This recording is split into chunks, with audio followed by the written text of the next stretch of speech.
I am a Hebrew apostolic, and my mission is to bring all men back to the worship of the one and only true Elohim, who is Yah.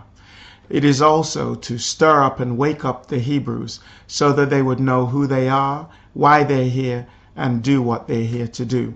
So today my discussion, my issue, is the Hebrews' historical propensity towards covenant breaking. So we don't call this video covenant breaking.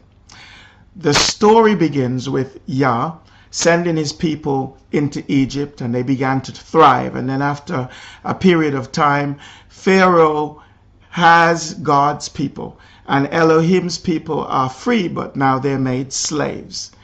And Elohim tells Pharaoh, "Let my people go." At that time, Elohim makes a covenant with his people and gives them a land, the land of Israel. But they broke the covenant, and the northern kingdom is exiled. All 10 tribes are dispersed across the Assyrian kingdom, but 2 of them remain. Now Judah and Benjamin, together with some of the priests and Levites, are left in the land, and they break the covenant too. And now they're shipped off to Babylon. And after 70 years, Elohim has mercy on them and returns them into the land, because Messiah would come through the line of Judah.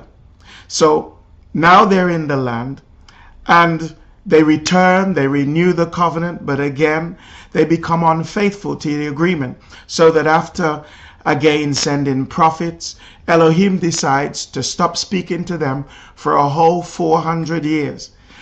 After 400 years, Yeshua comes, and he prophesies that judgment is coming because the people have missed the time of their visitation. In other words, they missed the time of accepting Messiah.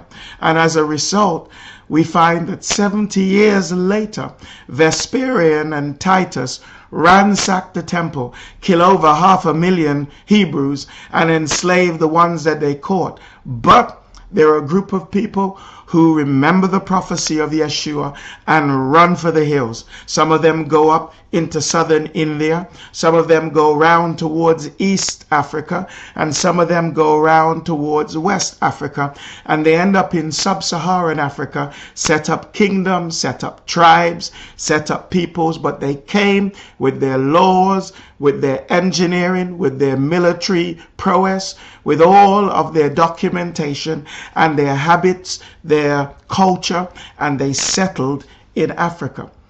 The good thing about this was that they didn't look any different from the indigenous Africans, but the indigenous Africans knew that they were not indigenous Africans. These were Semitic people, and they looked just like the Africans because they were black. I tell you what else happened.